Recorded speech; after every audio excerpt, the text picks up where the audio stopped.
Bonsoir. Donc, je suis médecin spécialisé dans la médecine physique et de réadaptation, c'est-à-dire qui ne s'occupe pas seulement de la maladie, mais du cadre social des personnes qui ont des problèmes de santé. Et précisément, j'ai exercé comme professeur de cette spécialité. Je continue d'ailleurs à être enseignant comme professeur émérite. Et surtout, je continue à m'occuper de recherche clinique, c'est-à-dire avec les patients, et de recherche sur une maladie particulière actuellement, qui est justement cette maladie d'Ehlers et dans l'os.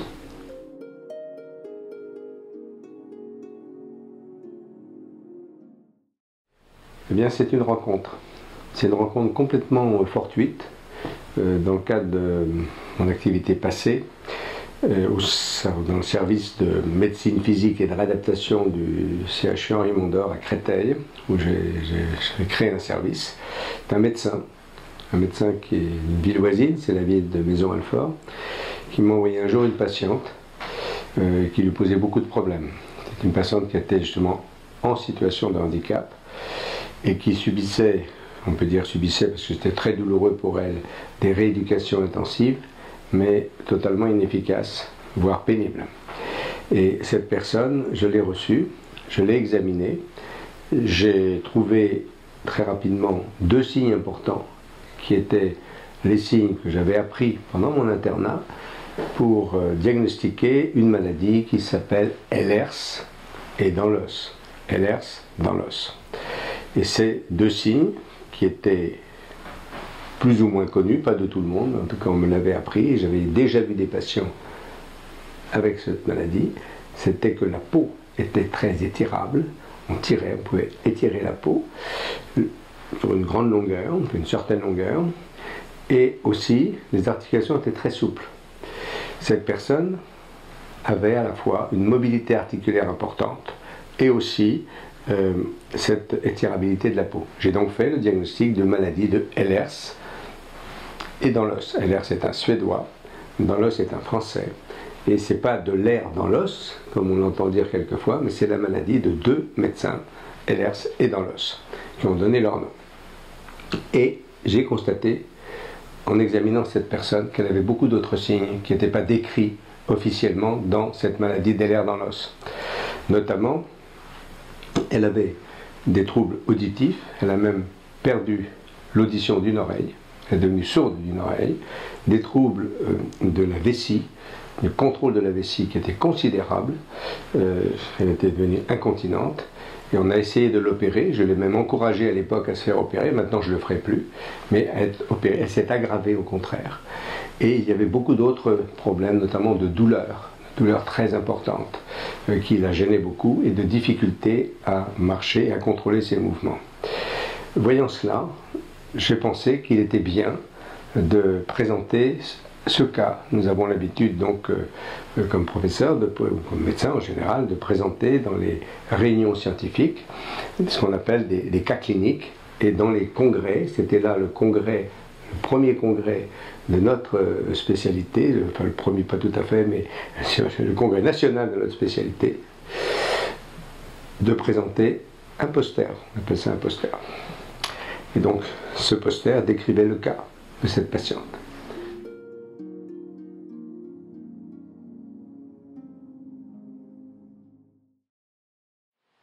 Je reçois la visite d'une personne, d'un médecin, qui était atteint de cette maladie, qui avait créé une association de patients, c'était la première, qui était en fauteuil roulant, et qui vient me voir en me disant « Mais vous vous intéressez à Ehlers et dans l'os ?»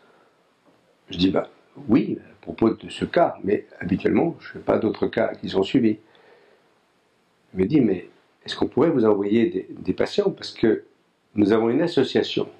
Et cette association, eh bien, fait que chaque fois qu'on voit des médecins, ils nous prennent pour des folles. Folles. Parce que beaucoup de femmes. Et il y avait préférentiellement des femmes, en fait 80% de femmes, c'est le chiffre qu'on retrouve constamment. Donc c'est une maladie plutôt à expression chez les femmes. C'est elles qui ont le plus de manifestations. Les hommes sont atteints aussi, mais les femmes ont plus de symptômes, ça c'est clair. Et donc, j'ai dit oui. Pourquoi? Et j'ai commencé à en recevoir quelques-uns. Puis après, beaucoup. Et quand j'en ai reçu 177 exactement, je me suis rendu compte que le diagnostic n'était jamais fait. Le retard moyen était de 23 ans. C'est-à-dire, quelquefois, il fallait attendre 50 ans pour que le diagnostic soit fait. C'est quand même extraordinaire en médecine d'attendre aussi longtemps pour un diagnostic. Et donc, voyant cela, ayant écouté ces 177 personnes, j'ai donc fait ce qu'on appelle, nous, en médecine, pour la préparation du concours d'internat, une véritable question d'internat. Et je l'ai mise sur un site, parce qu'à l'époque, on commençait déjà à faire des sites pour les étudiants, et pour mes étudiants de l'université, j'avais ce site où je mettais des textes, des exposés sous forme de diaporamas et autres. Et donc j'ai mis cette question-là sur mon site. Mais, entre-temps, Internet a évolué. Ce ne sont pas seulement les étudiants, les médecins qui vont, les professionnels. Tout le monde va sur Internet. Ce qui s'est passé, c'est que les personnes qui cherchaient l'origine de leur maladie, au hasard, cliquaient pour avoir, par exemple, pourquoi douleur et constipation, pourquoi les pieds froids et troubles en thermorégulation, c'est-à-dire on est frileux, etc. Et augmentation de l'audition, hyperacousie, on entend trop les bruits, et puis on est gêné, et en 0,3 secondes, il tombait sur ce site. Il lisait, et il disait, mais c'est pas ce qu'on m'a dit, je n'ai pas de fibromyalgie. On m'avait dit fibromyalgie, mais non, c'est pas une fibromyalgie, c'est exactement ce que j'ai. Ce n'est pas une sclérose en plaques. Parce que très souvent, quelquefois, le diagnostic n'étant pas connu, les erreurs diagnostiques sont importantes. Et d'autres, asthme, etc. Et donc, de cette façon, ils m'ont contacté, je les ai vus, et j'ai écrit à leur médecin, non, non, ce n'est pas une fibromyalgie, non, ce n'est pas une sclérose en plaques, non, ce n'est pas une spondylarthrite ankylosante, non, ce n'est pas une maladie de Crohn, etc., non, etc. Et un certain nombre de maladies qu'on connaît bien maintenant, parce que ce sont les maladies qu'on prend à la place comme diagnostic du syndrome de Ehlers-Danlos, et à partir de là, je me suis retrouvé avec beaucoup de patients. Ça a commencé comme ça.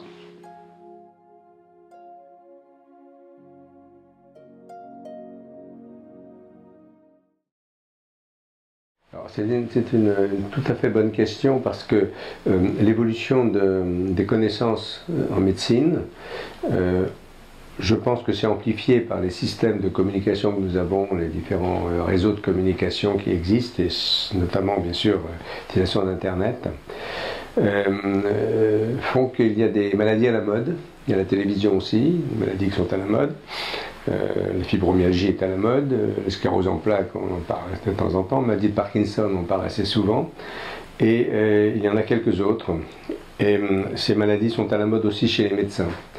C'est-à-dire que dans les publications médicales, il y a des intérêts qui se portent sur certaines maladies plus que sur d'autres, et les médecins entendent parler de ces maladies dans leur milieu professionnel, dans les cours qu'ils reçoivent ou les formations, et aussi dans les publications scientifiques qui sont faites dans les revues, ou quand ils vont sur Internet. Ils n'aiment pas aller sur Internet, les médecins, mais ils ont tort. Il faut qu'ils aillent sur Internet. Et donc, de toutes ces façons-là, petit à petit, ils ont quelques idées en tête, quelques maladies en tête, quelques idées a priori, et je dirais presque des préjugés. Et ils entendent parler de certains symptômes, aussitôt ils vont plutôt penser à telle maladie qu'à telle autre. Le syndrome d'Ehlers-Danlos n'est pas parmi les maladies à la mode. Ça c'est absolument clair. Il n'est jamais évoqué. Et la différence, c'est qu'il y a beaucoup de maladies qui sont évoquées à sa place.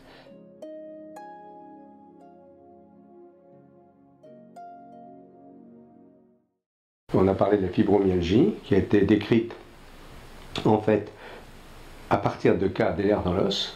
Nous avons les preuves historiques maintenant, les preuves scientifiques avec les publications, et les symptômes que l'on donne pour la fibromyalgie sont ceux du syndrome d'Ehlers-Danlos. Donc les erreurs diagnostiques sont fréquentes. En tout cas, le non-diagnostic Ehlers-Danlos est fréquent. Et d'autre part, il y a beaucoup de manifestations du syndrome d'Ehlers-Danlos qui sont des manifestations considérées comme ordinaires. Et avec les patients que nous examinons, c'est un peu difficile, parce que quand on leur demande « Ah, est-ce qu'il vous arrive de saigner des dents ?» Des gencives, pas des dents bien sûr. Pas des dents, mais c'est des gencives. Ah, bon, Est-ce que ça vous arrive? Non, enfin comme tout le monde. Tout le monde, il pense que tout le monde saigne des gencives, c'est pas vrai. Et puis d'autres, c'est le problème de constipation. Alors, l'histoire classique, c'est que je rencontre de temps en temps, c'est la jeune fille qui a 17-18 ans, qui vient avec sa maman, parce qu'on suspecte un syndrome des nerfs dans l'os, et je lui demande, est-ce que vous êtes constipé? Elle me dit non. Et je lui demande tous les combien vous allez à la salle, elle me dit tous les 15 jours. Sa maman bondit, mais c'est pas possible. Elle ne le savait pas. Mais pour la jeune fille, c'était normal, tous les 15 jours. Et donc on s'inscrit une norme, c'est une maladie, on en reparlera, c'est une maladie héréditaire qui existe dès la naissance. Les difficultés existent dès la petite enfance, dès qu'on est né en fait, et même avant. Et de ce fait, les manifestations de cette maladie, on s'y habitue, on considère que c'est normal. C'est normal aussi, disent certaines, et ça fait mal d'entendre ça, certaines femmes qui racontent qu'enfants, même les enfants le disent aussi, parce que les paroles se débloquent, se libèrent. Et justement, ces femmes qui racontent que quand elles étaient petites filles, elles avaient tellement mal quand elles couraient, elles pensaient que c'était normal, que toutes les autres petites filles avaient mal aussi. Mais elles envoyaient la douleur, elles projetaient la douleur, ça s'appelle l'hypnose, elles projettent la douleur sur un garçon, et la douleur diminuait ou disparaissait. Et parce qu'ils pensent que c'est normal d'avoir mal, ils pensent que c'est normal d'être constipé, ils pensent que tout est normal. Et c'est souvent difficile de faire le diagnostic, et alors même le grand public, le médecin, oui, mais vous êtes fatigué, mais tout le monde est fatigué. Vous avez des douleurs, tout le monde a des douleurs. Vous avez mal dans le dos? Bon, bien sûr, tout le monde a mal dans le dos. Bon, vous êtes constipé? Bon, c'est rien du tout. Et vous faites des bleus. Bon, alors ça n'intéresse pas les médecins. Les bleus, on fait des bleus, c'est un signe très important, c'est-à-dire des hémorragies sous-cutanées, c'est chymose, les bleus. Et non, on ne fait pas trop attention. Bon, oui, c'est parce qu'ils se cognent, parce qu'ils bougent. Ah, oui, mais c'est un signe important du syndrome, c'est un signe de fragilité des petits vaisseaux, et ça peut être grave, parce qu'on peut faire des saignements importants. Voilà, donc les symptômes sont quelquefois confondus avec ce qui est ordinaire. C'est vrai qu'il y a la fatigue, c'est le trouble du sommeil. C'est banal, vous comprenez, tout est comme ça, mais c'est pas vrai.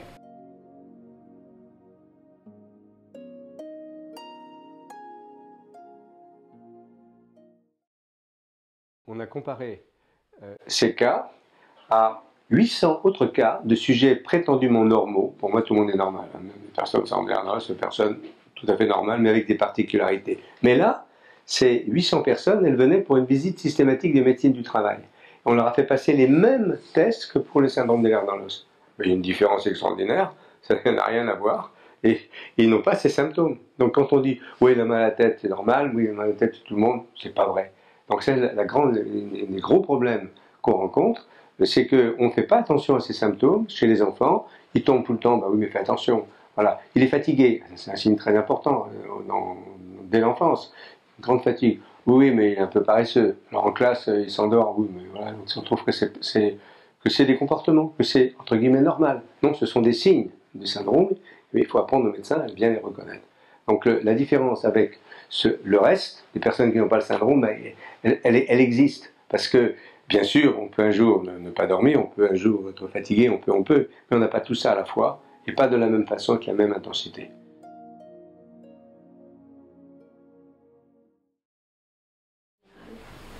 La réponse est non.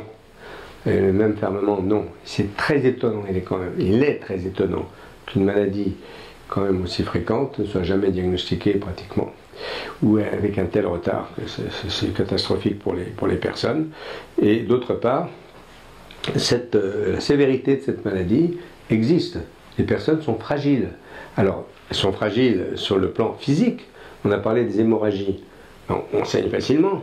Si on prend des anticoagulants, par exemple, parce qu'on pense qu'il y a une phlébite, diagnostic difficile dans le syndrome, mais on risque des hémorragies très graves.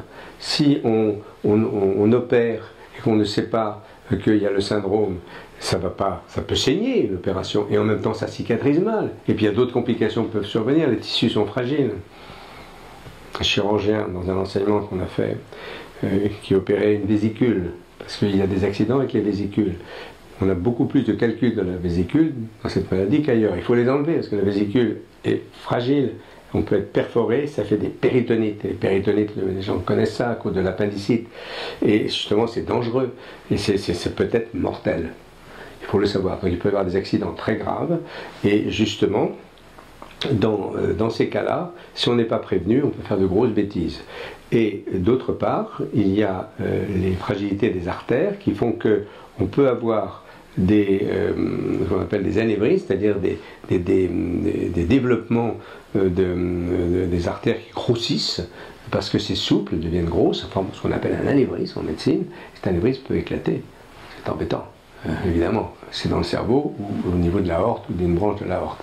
Et donc, il faut rechercher systématiquement ces anévrismes. Donc, ce sont des patients fragiles qui sont exposés à des accidents. Beaucoup des accidents sont dus à des gestes médicaux inappropriés.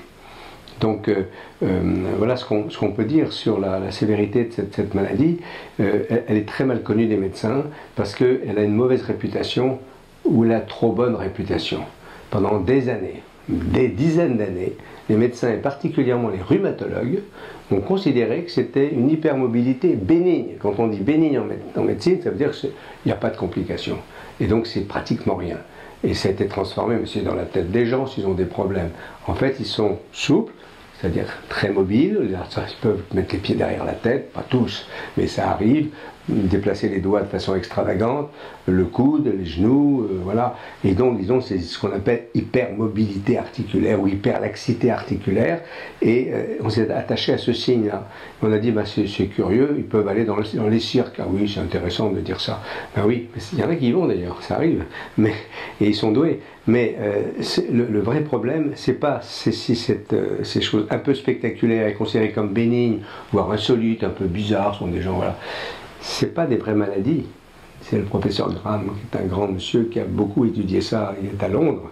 C'est une maladie, en fait, c'est pas une vraie maladie, disait-il, et il n'est pas considéré comme ça. Et donc, à cause de ça, elle est négligée. On ne fait pas attention. On va opérer et on ne fait pas attention aux accidents possibles. Et l'anesthésie, pas toujours si simple. Et justement, les anesthésistes doivent être prévenus de la manière de faire l'anesthésie dans ces cas-là. Et les accouchements sont souvent extrêmement complexes. Il peut y avoir des complications graves, des décès. Et on m'a rapporté ça, n'est-ce pas? C'est même l'accoucheur qui a fait l'accouchement qui est venu m'en parler. Et il était un peu embêté, c'est le cas de le dire. Mais vous comprenez que c'est des patients qui peuvent risquer des complications. Si on les connaît à l'avance, si on sait comment faire l'accouchement, si on a recherché s'il y a un anévrisme et on l'a opéré à temps, voilà, tout peut aller très bien. Voilà.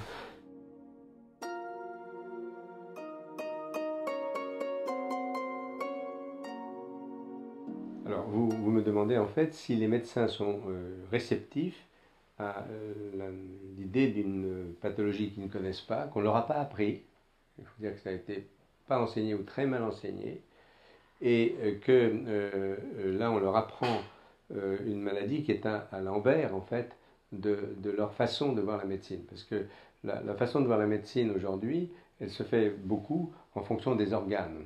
Si c'est le foie, si c'est le cœur, si c'est le système nerveux, l'estomac, l'intestin, voilà, et la peau, et voilà. Donc je peux le dire, la formule n'est pas de moi, de mes grands amis qui étaient docteurs en droit, qui ont beaucoup travaillé justement sur ces questions d'éthique et autres, et qui disaient c'est médecine à la pièce détachée. Alors, on prend par morceaux. Et ils apprennent la médecine comme ça aujourd'hui dans les facultés. Et je suis professeur, je le sais bien. Moi, j'enseigne pas cette médecine, j'enseigne une médecine globale. Mais justement, ils sont orientés vers ça. Et quand ils s'occupent d'un organe, ils ne pensent pas qu'un autre organe peut avoir aussi quelque chose. Ou ils pensent que c'est une autre maladie. Alors c'est extrêmement compliqué. C'est le monde à l'envers. C'est le monde à l'envers au niveau de la façon d'aborder les malades. C'est-à-dire, là, c'est une maladie qui touche tous les organes parce que c'est une maladie du tissu conjonctif, c'est-à-dire de ce qui constitue les os, la peau, les muscles, l'intestin, la vessie, les cheveux. Tous nos tissus sont faits avec le même modèle, qui s'appelle conjonctif. Et ce modèle conjonctif a un défaut.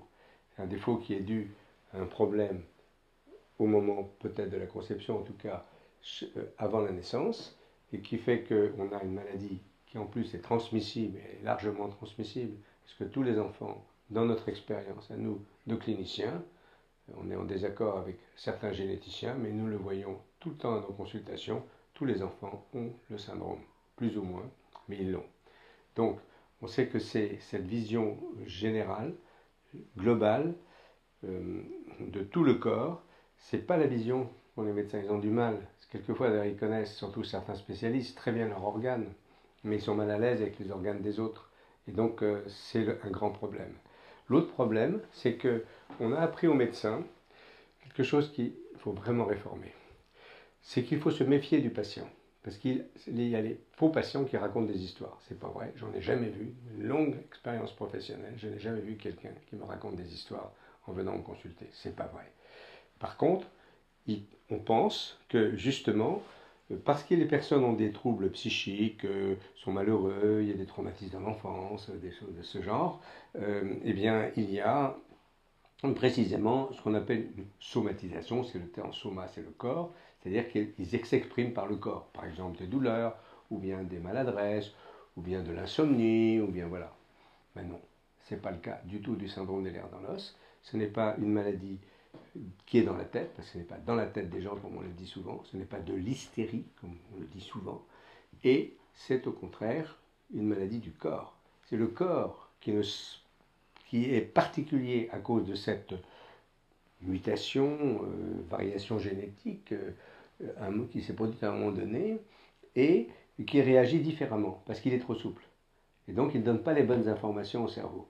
Et c'est une maladie dans laquelle le cerveau est tout à fait bien, mais le corps, lui, est très particulier. Et à cause de ces particularités, il donne des informations déformées, très souvent dans le sens de l'exagération, par exemple beaucoup de douleur, mais aussi il y a la lumière qui gêne, il y a les oreilles les sons qui sont trop forts, il y a l'équilibre qui est trop fragile, on a des vertiges facilement, et il y a aussi le problème de la position du corps et la perception de l'environnement qui sont déformées à travers toutes ces informations, soit exagérées, soit quelquefois diminuées, soit fausses.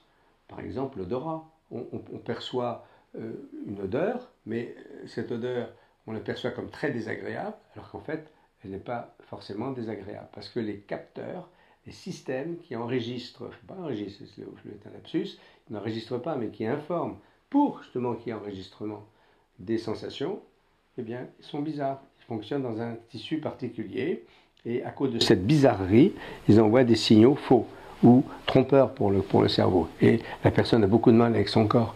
Elle ne sait pas très bien quelquefois où il est, se cogne dans les portes par exemple, parce qu'elle n'aperçoit pas bien les distances.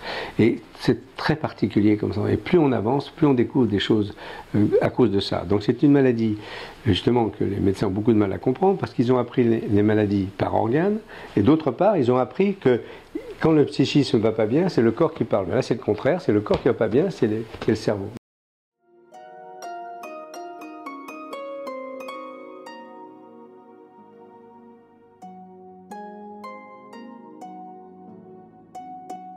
Il parle aussi d'une façon qu'il faut savoir, parce que pour compenser tout ça, le cerveau, il fait tout ce qu'il faut. Et notamment, on devient très intelligent, parce qu'il trouve des stratégies, nous pensons, pour arriver à compenser les difficultés de perception et pour s'adapter aux situations. Eh bien, les patients que nous voyons sont tous intelligents, ils sont premiers en classe en général. Et puis, de mes anciens patients, ça fait longtemps que je fais ça, il y en a qui sont devenus conseillers de ministre, mais oui, et ils réussissent très bien, ils rentrent dans les écoles, les facultés, ils réussissent très bien, sauf la fatigue, les douleurs, etc., qui viennent. Donc il faut freiner ça, mais ce sont des personnes douées dont on a besoin, parce qu'une fois qu'ils sont en poste, certains font le travail de 3, 4, jusqu'à 7 personnes, parce qu'ils peuvent faire plusieurs choses à la fois, tellement ils sont malins. Donc ce sont des personnes de grande qualité, et ce sont des personnes qu'il faut respecter, il faut comprendre, et puis justement arriver à trouver faire comprendre aux médecins et à tout le monde, à la famille, aux conjoints par exemple, au père par rapport à un enfant, etc., faire comprendre ce qui se passe pour qu'ils n'interprètent pas en fonction des idées préconçues, ils ont fait exprès, il est de mauvaise volonté, il est mauvais, etc. Pas du tout.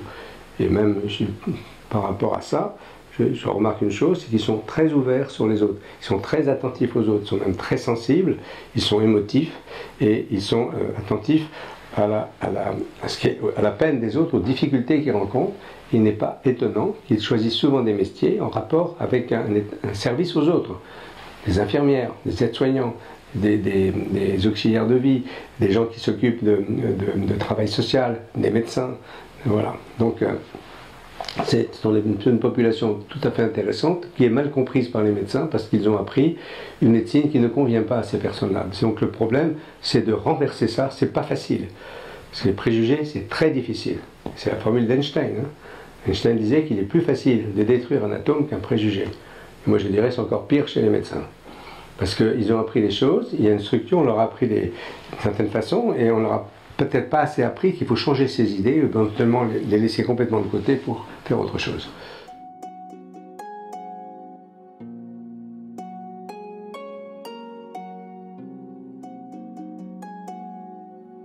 Ça, c'est une question, l'impuissance du médecin par rapport aux patients, on la rencontre tous les jours, et c'est même extrêmement, je dirais, éprouvant pour le médecin qui s'occupe de ses patients.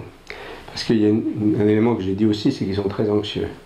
Et cette anxiété, ça se traduit dans le discours, dans leur façon de vivre leurs problèmes. Et les réactions des autres qui n'arrivent pas à les comprendre. Et justement, nous avons maintenant des traitements. Ça, on peut le dire. On a un ensemble de traitements qui permettent d'agir sur beaucoup de symptômes. Mais ces traitements sont quand même efficaces, ça c'est clair. Et beaucoup de personnes nous disent qu'entre le moment où on a fait le diagnostic, qui est déjà très important, parce qu'ils savent ce qu'ils ont, et on a fait le diagnostic, et le moment où on a obtenu des résultats par des traitements appropriés, notamment des systèmes qui sont des moyens de retrouver des sensations du corps, et notamment des vêtements spéciaux, ce qu'on appelle des orthèses, et aussi des semelles, tout simplement orthopédiques, mais aussi d'autres choses.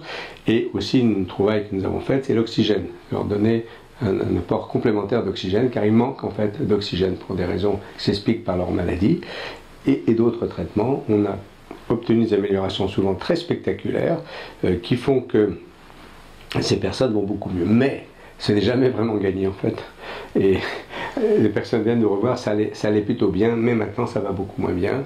Et c'est une maladie à évolution variable, assez imprévisible, et dans laquelle on est quelquefois complètement en échec. Ça c'est vrai, notamment pour les douleurs. Et c'est très difficile souvent. Donc il y a des résultats très positifs, mais seulement le médecin, il ne doit jamais lâcher, il ne doit jamais abandonner. Et surtout dans cette maladie, on continue et on est en train d'imaginer de chercher d'autres traitements associés à ceux que nous avons déjà, ou en remplacement, pour obtenir des résultats. C'est ainsi que, par exemple, on tend à utiliser un froid très intense, ça se fait maintenant, comme pour les sportifs.